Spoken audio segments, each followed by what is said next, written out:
la clase. Vamos a dar inicio a la unidad número 3 que corresponde al derecho internacional ambiental. En este sentido, como ustedes recordarán, tenemos 7 unidades y esta corresponde casi al ecuador de nuestras clases, y hemos ido viendo cómo se da la construcción del derecho internacional desde sus fuentes, sus conceptos, los principios en los cuales se asienta. Hemos revisado las diferencias ya de manera particular entre el derecho ambiental y los derechos de la naturaleza. Y en esta unidad, por su parte, nos corresponde hacer un análisis pormenorizado de la idea específica del derecho internacional ambiental. ¿Por qué del derecho internacional ambiental? Porque como ustedes van a tener oportunidad, van a ver que existen muchas normas, tanto de derecho internacional público, de hard law, del derecho duro, así como del derecho blando, respectivamente, que están detrás de, obviamente, el crecimiento y la evolución del derecho internacional. Dicho sea de paso, esta distinción entre derecho duro y derecho blando, derecho duro, aquel que nos establece unos parámetros y unas obligaciones en relación a los estados, y que, si ustedes revisan dentro del texto constitucional ecuatoriano de manera particular, va a estar precisamente dentro del proceso de aprobación de tratados internacionales desde el artículo 417 y siguientes, y sobre todo en el artículo 419, que señala sobre la ratificación o denuncia de los tratados internacionales, los cuales van a necesitar dos situaciones. Primero, obviamente, la aprobación de la Asamblea Nacional, pero esta aprobación de la Asamblea Nacional viene siempre tutelada por parte de la Corte Constitucional, como ustedes lo conocen, a través de un pronunciamiento, de un dictamen. ¿Cuál es el propósito? El propósito es que obviamente que los tratados internacionales que vayan a integrar obviamente el ordenamiento jurídico ecuatoriano no se vayan en contra de lo establecido en el mismo. Razón por la cual el máximo órgano de tutela de los derechos constitucionales en este caso, y obviamente de la prevalencia de la Constitución, será la Corte Constitucional, quien a través de su respectivo dictamen establecerá por obvias razones cuáles son las razones o no para que recomiende que se incorpore dentro del ordenamiento jurídico. De tal suerte, nosotros vamos a encontrarles a los tratados internacionales a partir del artículo 425 de la Constitución cuando se refiere al orden jerárquico de aplicación de las normas. Recuerden ustedes, primero la Constitución y en segundo lugar los tratados y convenios internacionales, que aquí por obvias razones también entrarían los tratados internacionales en nuestra materia de derecho internacional ambiental. Ustedes van a decir, ¿y cuáles son las materias en las cuales obviamente formarían parte?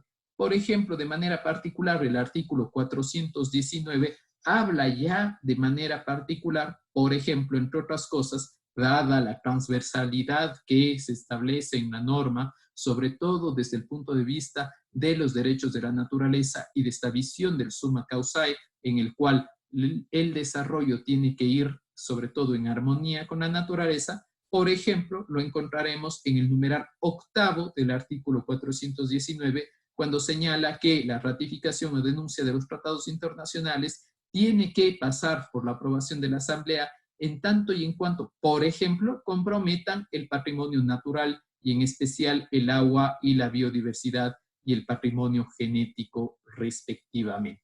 Ese es uno de los ejemplos que nosotros vamos a tener y que por obvias razones lo vamos a tener en cuenta a la hora de entender al derecho internacional ambiental en el Ecuador. Nuestra unidad se compone de 5 grandes elementos. El primero, sobre el surgimiento o génesis del derecho internacional ambiental. El segundo, sobre la evolución del derecho internacional ambiental, los principios sobre los cuales se asienta la famosa Cumbre de la Tierra, iniciando desde Estocolmo, pasando obviamente por Río, etcétera. ¿Cuáles han sido los instrumentos internacionales ratificados por el Ecuador? Aquí haremos una pausa, por ejemplo, entre otros, sobre todo con la aprobación del Acuerdo de París y la repercusión que tiene este, como ustedes conocerán, en el caso específico del cambio climático. Y el último punto que revisaremos será, obviamente, cuál es la posición del Sistema Interamericano de Derechos Humanos en relación al medio ambiente. Aquí hay que hacer una acotación. Obviamente nos referiremos a la opinión consultiva OC 2317, pero también nos referiremos ya a la sentencia de la Corte Interamericana de Derechos Humanos en el caso contra Argentina sobre el reconocimiento de medio ambiente, agua, alimentación, los cuales van a ser fundamentales en este sentido. Nosotros, para poder reiniciar la materia, debemos señalar cuáles son estos orígenes, sobre todo a través de los cuales se discute el nacimiento del derecho internacional ambiental. Uno de los textos base de estudio en Centroamérica y de manera particular en México es el Manual de Derecho Ambiental Mexicano de Quintana Valtierra. Y Quintana Valtierra hace en una unidad un análisis bastante interesante sobre el derecho internacional ambiental y sobre la génesis del mismo, respecto de dos teorías de su surgimiento. La primera habla, obviamente, si el derecho internacional nació en los años más remotos, es decir, con las primeras civilizaciones, desde la primera concepción incluso de antes que existe el concepto de Estado propiamente, y una segunda teoría, en cambio, se refiere que más bien se podría hablar propiamente dicho de derecho ambiental tan solo desde el siglo XVI respecto a la formación de los grandes estados europeos. Las reflexiones que se plantean al respecto es que nosotros sí vamos a encontrar bastantes fenómenos en regulación, sobre todo con los recursos naturales en las grandes civilizaciones. Sobre todo vamos a irnos mucho más atrás en la antigüedad y vamos a decantarnos, si ustedes quieren, obviamente por la primera teoría, porque desde la antigüedad ya existían manifestaciones del derecho en este sentido. De tal suerte, por ejemplo, entre otras cosas, la pluralidad de estados, por ejemplo, y el establecimiento de unos derechos y unas obligaciones recíprocas dentro del esquema del derecho internacional, ya va a existir sobre todo, por ejemplo, una fijación de unos límites en relación con la utilización o no de recursos naturales, respecto, por ejemplo, de la explotación o no de las especies, etc. Tanto es así que, por ejemplo, vamos a encontrar en la ciudad de Sumer, que estamos hablando de 3200 años antes de Cristo, los sumerios ya se referían de manera particular, ¿sí?, a las relaciones que tenían ellos en relación con sus guerras, y dentro de sus guerras se establecían ya, obviamente, unas obligaciones y sobre todo, posteriormente, unos acuerdos que podríamos llamarlo nosotros en relación con, con los pactos de paz en este sentido. También, obviamente, vamos a ver que ya en Egipto, en Babilonia, los hebreos, en China, en la India, por ejemplo, de manera particular, Grecia y Roma, y posteriormente ya, obviamente, pasados los siglos, ya van a existir tratados internacionales que devengan, por ejemplo, del Congreso de Viena, después sobre la independencia de los estados en América Latina, por ejemplo, y también de manera particular situaciones que van a llegar, por ejemplo, desde la Primera Guerra Mundial y posteriormente con la Segunda Guerra Mundial respectivamente. Así también va a existir siempre una relación muy particular de los filósofos, por ejemplo, en este sentido, que desde cada uno de sus teorías, piensen ustedes sobre todo tanto en la Edad Media y posteriormente en el Renacentismo y la época de la Ilustración respectivamente, se van a hablar en múltiples ocasiones de los conceptos, por ejemplo, en relación con los animales, en relación con las plantas, en relación con los propios recursos naturales en general y la particularidad que se tenía al respecto. Véanse solamente dos casos rápidos, el primero de San Agustín o el segundo de Santo Tomás y la relación que hace precisamente respecto de los recursos naturales. No trata con las palabras específicas de los recursos naturales, pero sí se va a referir, por ejemplo, como criaturas de la creación y que por ende tienen derechos y que merecen una protección. Posteriormente, si ustedes revisan dos situaciones bastante particulares, En el caso que nos corresponde, por ejemplo, América Latina, durante el descubrimiento, me refiero a Francisco de Vitoria y a Bartolomé de las Casas, respectivamente. En el primer caso de Vitoria, ustedes sabrán que Vitoria se le conoce, entre otras cosas, como uno de los padres del derecho internacional a nivel iberoamericano, y sobre todo a Francisco de Vitoria le corresponde la teoría de amparo y protección de los territorios de las Américas, de las nuevas Indias descubiertas, y él hace una locución bastante particular de defensa en protección de, ahora lo diríamos con una concepción correcta, pueblos indígenas, pero ahora hace una concepción respecto de los indios y les dice que ellos tienen alma, una concepción muy adelantada para ese tiempo. Si ustedes leen tal vez el texto en este momento les va a parecer anacrónico, tal vez más bien parecería que no los defendía. Sin embargo,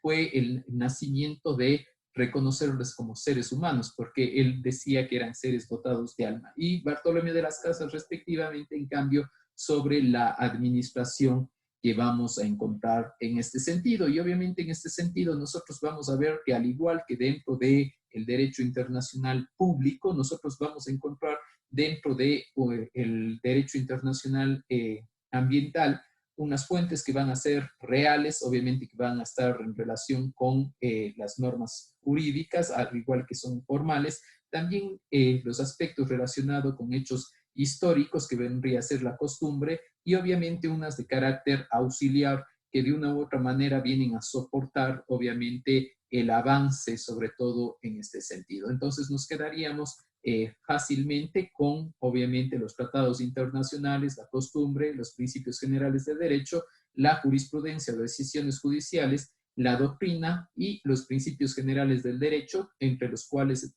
citaríamos por lo menos a la equidad, a los actos unilaterales y obviamente a los principios recogidos en las determinaciones de los organismos internacionales. Sin embargo, si nosotros hacemos un paso rápido al siglo XX respectivamente, vamos a encontrar un sinnúmero de, obviamente, conceptos que se van a sostener ya en estos principios del derecho internacional ambiental.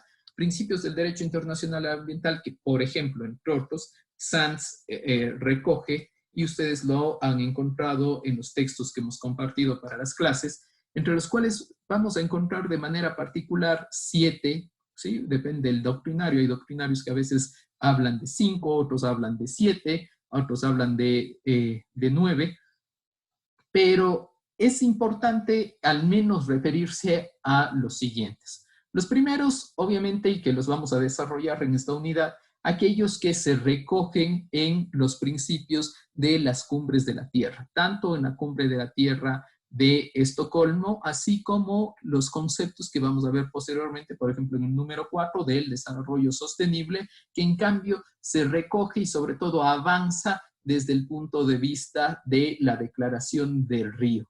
¿Por qué? Porque por obvias razones, en este caso fue la Organización de Naciones Unidas quien estableció, obviamente, y organizó para que los estados se pronuncien en estas materias. Ya lo veremos, por ejemplo, en el caso de Estocolmo, incluso Naciones Unidas piensa y sobre todo ejecuta la existencia de un organismo especializado, es decir, dentro del concepto mismo de Naciones Unidas, un organismo especializado para atender los casos ambientales. Los principios ya revisados por nosotros, principio obviamente de prevención y el principio de precaución respectivamente, principio preventivo que supone que el riesgo puede ser conocido anticipadamente y que pueden adoptarse medidas para neutralizarlos, mientras que el de precaución es en cambio comporta más el riesgo del daño ambiental que no puede ser conocido anteriormente. Sin embargo, sus efectos a mediano y a largo plazo pueden llegar. En consecuencia, yo me tengo que tomar todas las medidas respectivas con el propósito de, por obvias razones, precautelar los recursos y que no lleguen a suceder nada al respecto. Y sobre todo tengan en cuenta los conceptos y sobre todo la utilización del lenguaje que estoy haciendo en este sentido. ¿Por qué? porque estoy hablando más cual si se tratase de un simple objeto, pero estoy hablando de recursos, de explotación, etcétera, cuando la idea cambia radicalmente cuando nos referimos al caso ecuatoriano desde la concepción de los derechos de la naturaleza respectivamente. Para aquellos que tengan interés, por ejemplo, en el desarrollo y sobre todo en conocer más sobre la exégesis de el concepto mismo de los principios ambientales en la Constitución ecuatoriana y respectivamente con los derechos de la naturaleza. Yo estoy realizando una investigación al respecto en los diarios de debate de la Asamblea Nacional Constituyente, y ustedes van a encontrar algunas discusiones sobre el mismo a partir del acta número 40, en la 58, en la 70, en la 76, en la 73, en la 78, en la 81 y en la 85 respectivamente, donde efectivamente se van a discutir los clásicos principios que estamos viendo del derecho internacional ambiental y obviamente cómo se los debía entender dentro de la concepción de los derechos de la naturaleza respectivamente. Aparte de los principios narrados, vamos a encontrar obviamente el principio de cooperación. ¿Por qué? Porque no vamos a lograr bajo la dinámica de tomar medidas locales, tratar de solventar problemas que van a ser globales y que afecten a todos los estados y en consecuencia a posibles daños ambientales.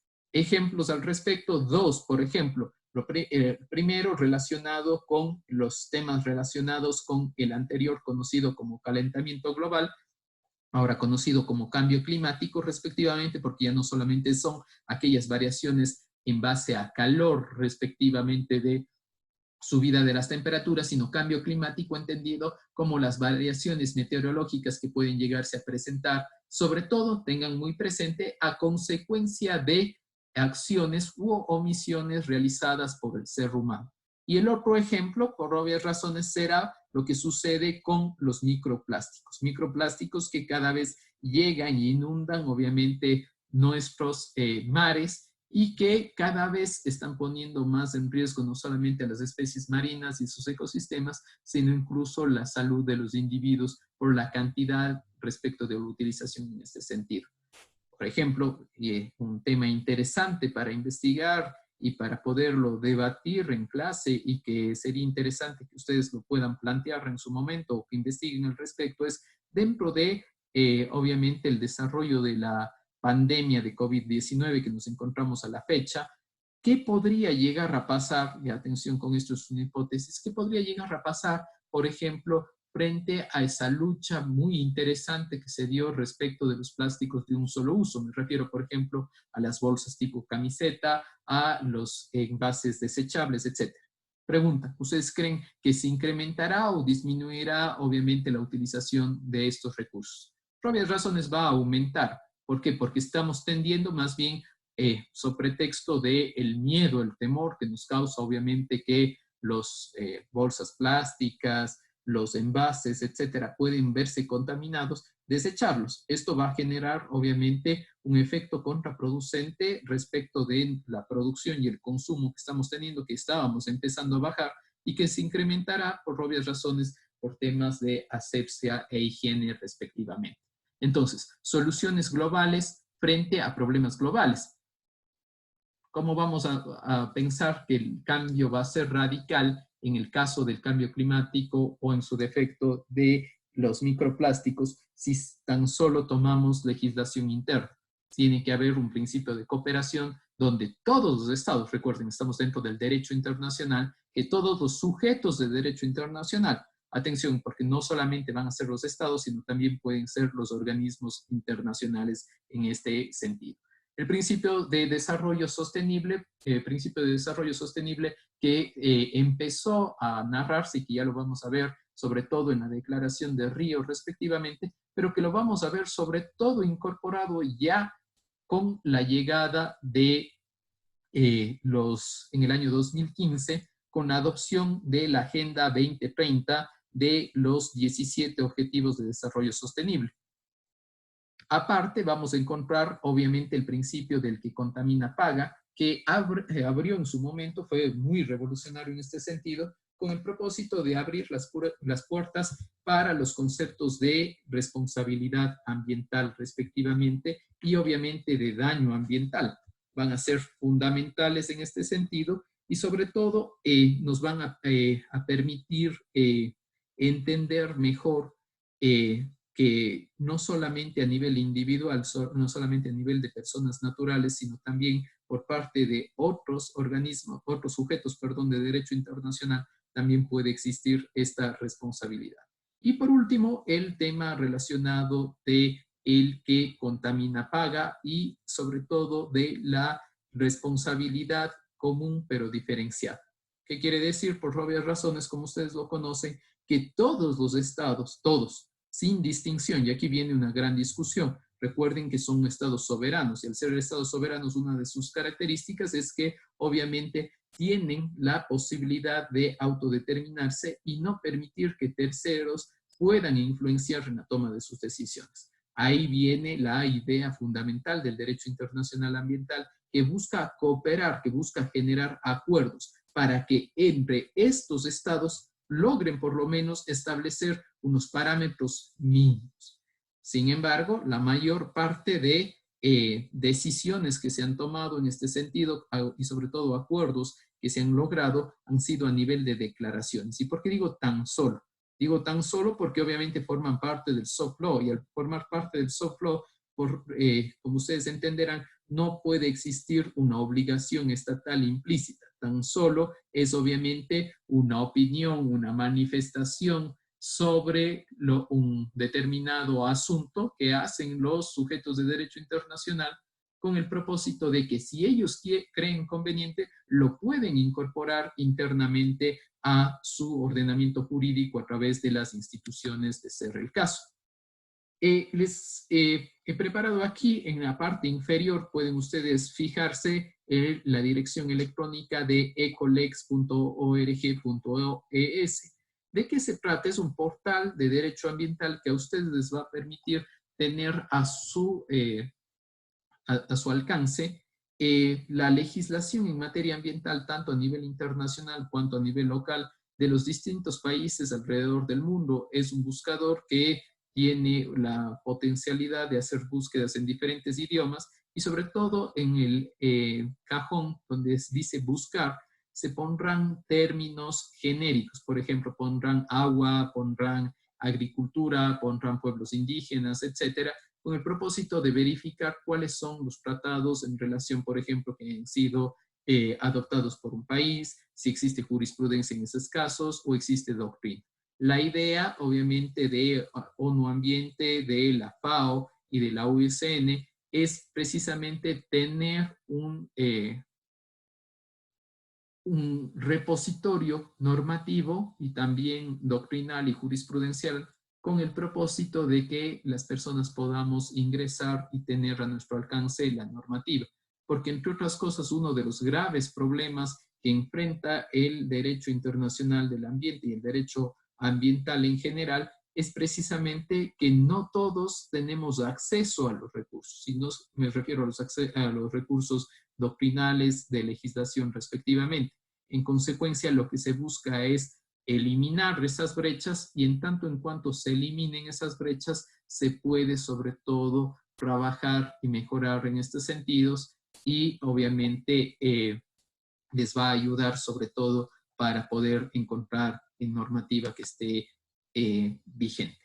Nos vamos a ir rápidamente ya a 1972 y sobre todo vamos a ver qué sucedió desde la mitad del siglo XX respectivamente, porque nosotros vamos, si ustedes se ponen en el siglo XIX respectivamente, uno de los grandes cambios, uno de los grandes booms que se genera es precisamente la industrialización. Industrialización que se da gracias a la existencia de la máquina de vapor. Y esa máquina de vapor va a generar dos situaciones, sobre todo desde el punto de vista ambiental. Desde el punto de vista ambiental, primero, obviamente, una mayor obtención de recursos de carbono, es decir, mayor explotación de las canteras de las minas. Se da, obviamente, un tema minero y de impacto ambiental enorme en relación con la búsqueda de carbón, porque sin carbón no funcionaba la máquina. Y en segundo lugar, obviamente, va a empezar también una mayor polución, polución que no habíamos tenido antes de manera específica en relación con contaminación del aire. Por eso va a ser que en el siglo XX, respectivamente, después de la Segunda Guerra Mundial, después de haber conocido todos los crímenes detestables a los cuales podía llegar el ser humano, sobre todo establecer un organismo internacional que busque la paz y la seguridad internacional, que esas situaciones no se lleguen a repetir, el ser humano sobre todo se da cuenta que cada vez se enfrenta a nuevos dilemas. Y frente a estos nuevos dilemas, el ser humano como tal tiene una posición de tratar de buscar un equilibrio. Y cuando trata de buscar ese equilibrio, llega en el año 72 la conferencia, de Estocolmo, que va a ser va a ser para sí la primera reunión internacional donde se identifica obviamente como una amenaza que el ser humano está generando en relación con el medio ambiente y con su entorno, con el propósito de configurar aquí ya una idea de responsabilidad posterior, pensando no solamente en los recursos de la hora, sino en el futuro. Y así, sobre todo, le presenta de manera particular obviamente a los distintos líderes políticos del mundo que obviamente para la contaminación ambiental y para los problemas ambientales no van a existir fronteras y que más allá de obviamente las fronteras que se puedan trazar, al final del día nosotros estamos tratando con grandes selvas, bosques, montañas, ríos, que no van a conocer de fronteras. Y como no conocen de fronteras, tiene que ser una responsabilidad por parte de los estados el hecho de pronunciarse de manera particular a fin de, obviamente, tener una responsabilidad en este sentido. Es evidente el deterioro ambiental que se vivía ya en la década de los 70 del siglo pasado, pero a eso se suma creo que dos situaciones también en la parte coyuntural. No se olviden que en el año de 1968, respectivamente, se vive uno de los episodios más típicos desde el punto de vista de cambio de nuestra cultura en el continente europeo de manera específica, porque se vive obviamente el conocido como el famoso Mayo del 68. Y el Mayo del 68 lo que buscó en su momento eran un sinnúmero de protestas sociales que se iban en contra de lo establecido, se iban en contra de los cánones establecidos, y en este sentido se comenzaban los jóvenes sobre todo a preguntarse sobre otras situaciones que debería obviamente tener presente la humanidad. Por ejemplo, en el 67 ya vivíamos la guerra de Vietnam que entre otras cosas ponía un movimiento presente que era el movimiento pacifista, y el movimiento pacifista conjuntamente con los hippies que buscaban obviamente la paz y el amor en relación a la abolición de métodos violentos para la solución de conflictos. En ese sentido, por ejemplo, el caso de Vietnam también fue emblemático desde el punto de vista negativo, no positivo necesariamente, porque, por ejemplo, para el combate se utilizaron medios que no estaban aceptados y que después se terminaron regulando con el propósito de que no ocurran daños ambientales. Recuerden que en Vietnam se trataba de una guerra de guerrillas, y esta guerra de guerrillas se las luchaba precisamente en la selva. El ejército norteamericano no conocía el terreno a ciencia cierta, en consecuencia caían durante mucho tiempo en trampas y en emboscadas. La solución que buscaron en su momento fue la utilización de un químico que era muy tóxico y que hizo mucho daño, que era el famoso napalm. Y el napalm no era otra cosa que una especie como de gasolina que se utilizaba con el propósito de quemar, ¿sí? Se quemaba durante mucho tiempo, se quemaba grandes extensiones de bosques, por ejemplo, entonces quedaba totalmente seco y en este caso, los enemigos, llamemos así, no podían camuflarse. Y como no podían camuflarse, eran fáciles presas posteriormente para poderlos atacar en este sentido. Entonces, obviamente van a ser una serie de cambios, una serie de inconformidades que va a presentar la sociedad en este sentido, que van a hacer que nos comencemos a cuestionar. Y una de las cosas que se comienzan a cuestionar es precisamente qué va a pasar de manera específica con el ambiente. Y obviamente la comunidad internacional lo que buscó ahí, entre otras cosas, es, por ejemplo, el establecimiento de unos 26 principios que va a contener esta declaración.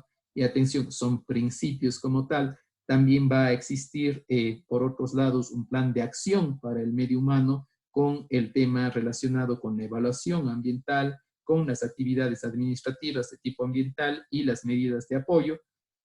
También la creación, como ustedes verán, se recomendó la creación de el programa, en este caso, de las Naciones Unidas para el Medio Ambiente, que tiene vigencia hasta la fecha, que obviamente dependía de la Asamblea General y del Consejo de Administración y que ahora es independiente, que busca precisamente el PENUMA hacer un enfoque global de los problemas y sobre todo de las situaciones relacionadas con el medio ambiente.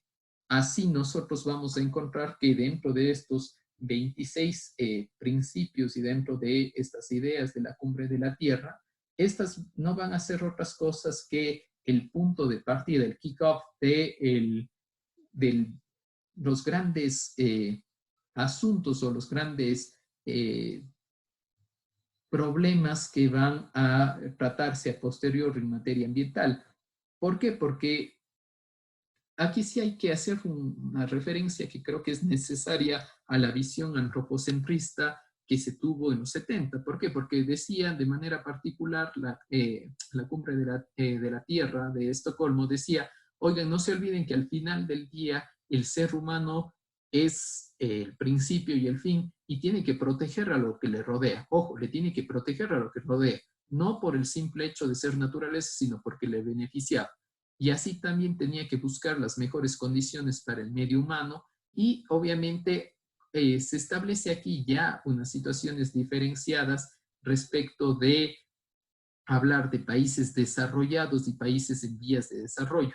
En ese momento se hablaba de países subdesarrollados, a mí no me gusta utilizar esa denominación, sin embargo, se veía que habían unos países que habían aplicado de una u otra manera, de manera correcta, por ejemplo, los principios de un modelo de estado de bienestar, donde la mayor parte de las personas tenían unos mínimos en temas de alimentación, en temas de vestimenta, de vivienda, y habían otros alrededor del mundo que no los tenían, y en consecuencia, la idea que se buscaba era que los países en ese momento que se llamaban industrializados busquen reducir las brechas. Y si se reducía esas brechas, lo que al final, dentro de la declaración de estos 26 principios, nosotros vamos a encontrar, obviamente, cómo conjugar y cómo encontrar, sobre todo de manera particular, una armonía entre el desarrollo y obviamente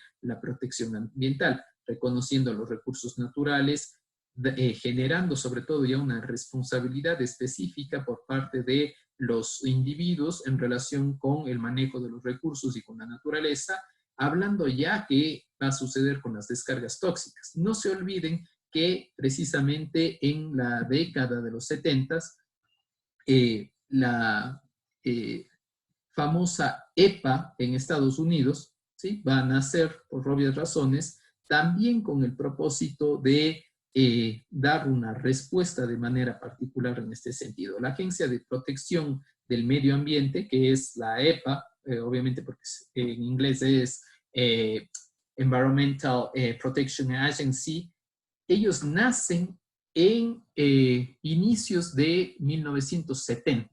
¿Por qué? Porque ya se hablaba precisamente de que no era correcto las descargas tóxicas, la liberación de calor y otras medidas que se tenían que imponer para la contaminación.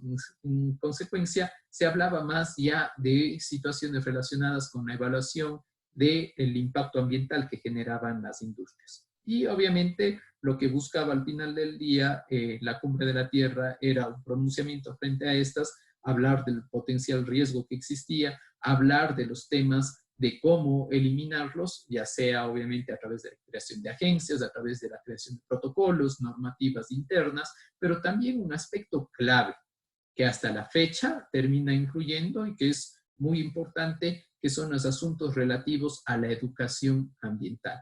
Educación ambiental que, como ustedes sabrán, hay una premisa que señala que no se puede proteger lo que no se conoce. Y si no se protege lo que no se conoce, mal se puede hablar de contaminación, de responsabilidad ambiental, mal se puede hablar de la protección de los recursos naturales si no terminan conociendo. Y en este sentido, al final del día, lo que terminamos haciendo dentro de la Cumbre de la Tierra es hablar de los aspectos relativos a cómo los organismos internacionales se tienen que pronunciar. Si bien es cierto, van a existir por intermedio otras situaciones relacionadas con otras cumbres de la Tierra, también en el año 82 respectivamente, pero nos saltamos al 1992 sobre todo por el establecimiento de la Cumbre del Río. Y la Cumbre del Río va a ser fundamental en 1992 porque va a traer como resultado primero su declaración, donde se va a hablar por primera vez de medio ambiente y desarrollo, que obviamente se reduce a los 27 principios, y la Agenda 21, que se traduce en el Plan de Acción para el Desarrollo Sostenible en el siglo XXI, y también para hablar ya de unas áreas programáticas a través de la acción y las actividades y cómo instrumentalizarlas y llevarles a cabo.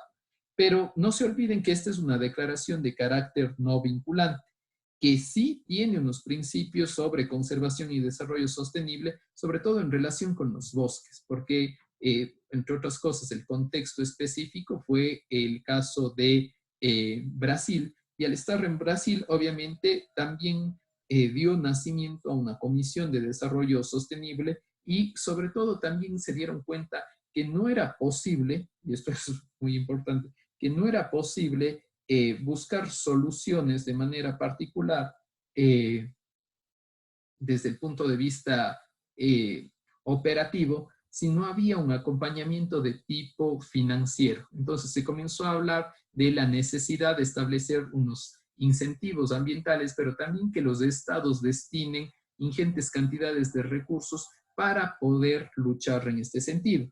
Por eso, obviamente, el PNUMA, entre otras organizaciones, por ejemplo, establecieron ya unos programas específicos con el propósito de generar actividades para cumplir con las áreas de protección ambiental.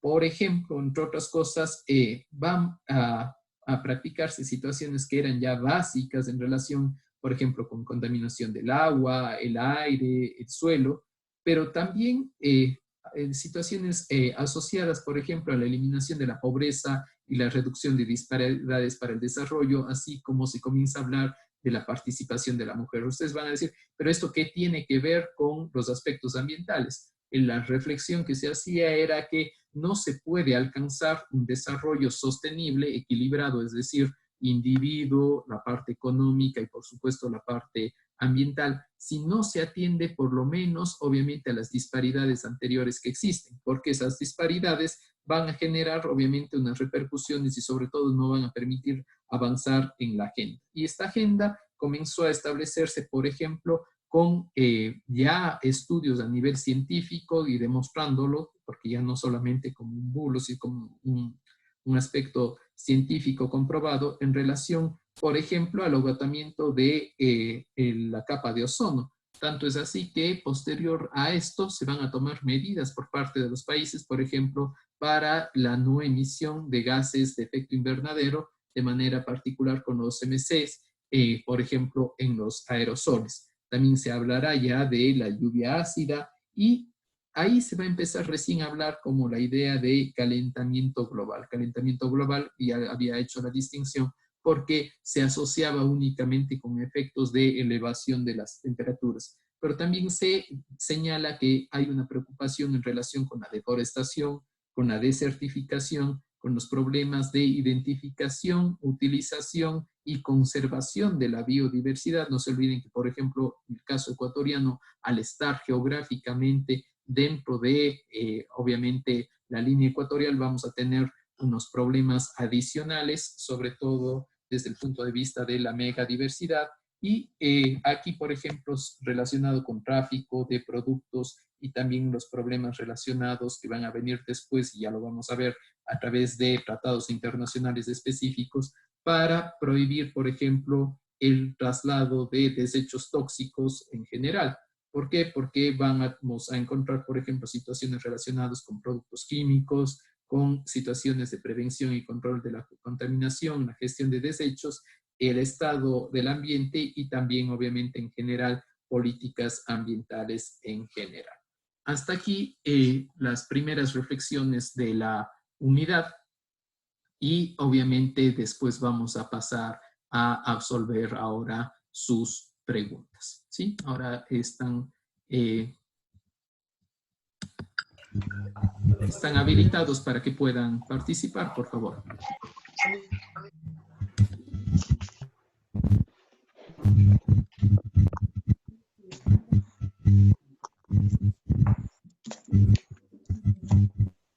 Si alguien tiene dudas o desea hacer uso de la palabra, por favor, es el momento.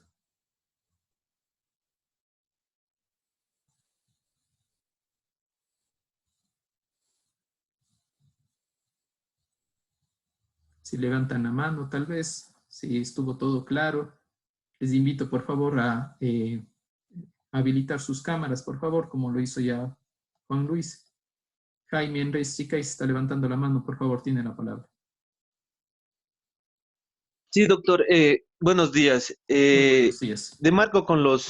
En el marco de todos los tratados internacionales y las reuniones que se han hecho desde Estocolmo, ¿cuál es el método que se ha utilizado para que todos los países puedan o sean obligados, el marco también de su soberanía, a poder cumplir o que tengan las herramientas para poder cumplir los objetivos de estas reuniones y tratados, o puedan ser obligados a hacerlo? Porque de palabras en palabras, de tratados en tratados, se puede decir muchas cosas, pero no se hace nada, ¿no? O sea, eso quisiera saber. Gracias, Jaime. Gracias por la consulta, es muy buena. Precisamente tiene relación con lo que les decía al inicio, que estamos tratando con declaraciones. Y si son declaraciones, ustedes ya automáticamente van a relacionar, son parte del soft law. Y como usted bien señala, por obvias razones, sí, no va a poder existir una capacidad coercitiva que yo le pueda obligar de manera particular a un Estado para que lo pueda cumplir. Los estados acuden de buena fe y al menos fijan cuáles van a ser unos marcos, ¿sí? Unos marcos mínimos a través de los cuales se van a pronunciar y van a intentar generar política en ese sentido. Usualmente, sí, siempre hemos visto, hay dos formas en general, y esto es muy importante que ustedes lo conozcan, sí, creo que les he mostrado 1000 veces, pero les voy a mostrar de nuevo, ¿sí? El señor Tiller, ¿sí? Tom Tiller, dice que hay dos formas de buscar y ver cómo se obedece el derecho, y que más o menos viene a tu pregunta. Una es a través del castigo. Dice, los seres humanos hacemos caso al derecho, ¿por qué? Porque tenemos miedo del castigo. La posibilidad que tú señalabas de que pueda establecerse obviamente una sanción. Pero hay también otra posibilidad que nos gusta a los ciudadanos, a los individuos, para poder, en este caso, responder frente a una obligación, que son los estímulos por su parte. Es decir, yo adopto una política, piensa tú, yo adopto una política de protección ambiental, de aplicación del desarrollo sostenible, que busca la eliminación de brechas contra la mujer, que busca proteger los bosques, etcétera. Pero en tanto en cuanto, por ejemplo, si yo logro eso, voy a poder acceder a unos fondos especiales.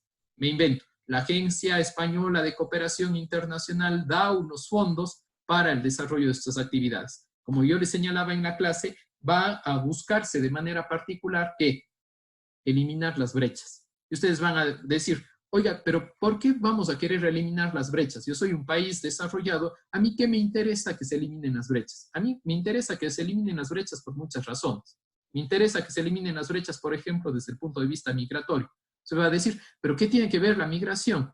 Tiene mucho que ver porque si, por ejemplo, mejoran la calidad de vida en esos países, ya no van a migrar. ¿Sí? Por ejemplo, hay una situación muy particular, pongámonos en el caso europeo, no tomemos el caso americano, en el caso europeo, ¿sí? Europa está aquí, África está acá. Ellos invierten muchísimo en África. ¿Por ser hermanitas de la caridad? No, no por ser hermanitas de la caridad. Tienen unos intereses. Tienen unos intereses en la explotación de recursos naturales, pero les interesa que esos recursos naturales sean explotados de una manera sostenible, porque no pueden explotarlo, no va a ser, entre comillas, negocio explotar solo un momento. Entonces, también yo necesito poder hacer la explotación, pero también necesito que una buena relación, si tú quieres, con la comunidad. Y para eso voy a tener que invertir una serie de situaciones y obviamente avanzar dentro de este concepto que veremos en la próxima clase del desarrollo sostenible respectivamente. No sé si alguien más levanta la mano. Muchas gracias, doctor. Listo. Anabel, por favor, tiene la palabra. Y después Ramiro Gracias, Andrés. doctor. Y en el video que escuchábamos de la doctora Leila Devia, y hacía referencia a los innumerables tratados, sobre todo protocolos, bueno, y en ello decía que en esta marea o en estos 240 y más que hablaba en el caso de Argentina, que habían firmado, y llega uno en un momento a perderse de la cantidad de convenios y más que hay al respecto.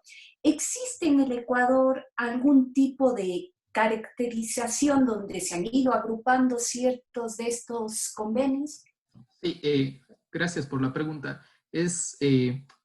Nosotros dentro de nuestro Ministerio de Relaciones Exteriores tenemos un departamento específico que se llama de archivo de tratados internacionales. El departamento de archivo, como su nombre lo indica, se encarga de clasificar todos los tratados internacionales por tipo y área específica, con el propósito de saber cuáles son de manera particular las obligaciones que va a tener el Estado en este sentido.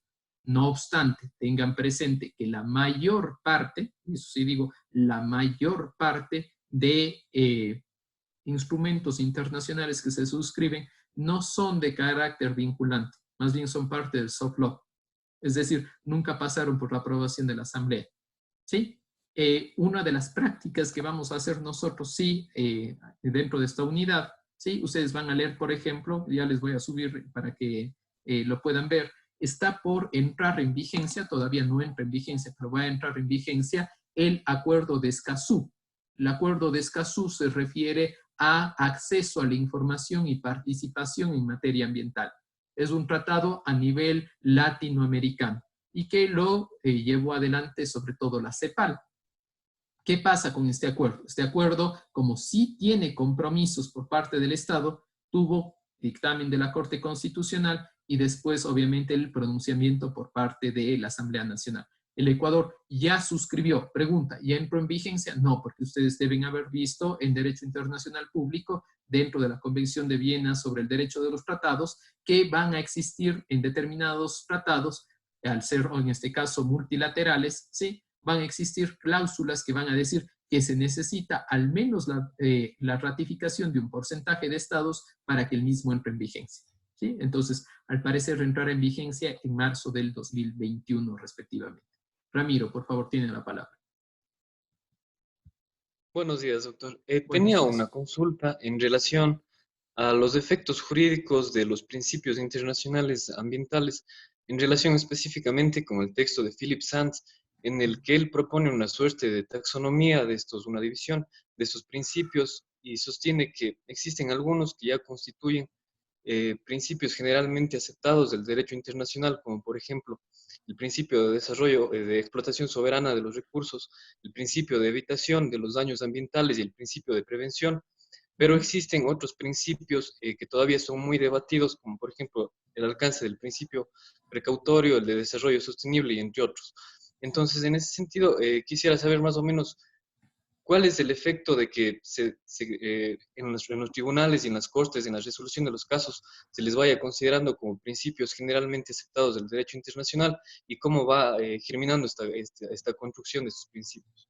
Muchas gracias por la pregunta. En el caso específico, por ejemplo, del Sistema Interamericano de Derechos Humanos, sí, la opinión consultiva aclara en ese sentido y dice cuáles van a ser los principios que sí se van a tener en cuenta. Tanto que se tienen en cuenta, por ejemplo, el principio precautorio y de prevención respectivamente, que en la sentencia, en el caso específico del caso de Argentina, ya le da responsabilidades al Estado argentino y los utiliza. Esa es la una forma. Es decir, lo reconoció en una opinión consultiva. Pero la otra forma, por ejemplo, si hablas tú de desarrollo sostenible, es en tanto y en cuanto, por ejemplo, los mismos se incorporen a tratados internacionales, ¿sí? Si revisan el texto de Sanz, es de inicios de este siglo, ¿sí? Por ejemplo, todavía no había la Declaración de Objetivos de Desarrollo Sostenible. Entonces, por ejemplo, ya en la Declaración de Objetivos de Desarrollo Sostenible ya se habla de manera particular y los estados que se comprometen ya aceptan el concepto y además se comprometen a establecer unos mínimos en este sentido. Janina levantó la mano.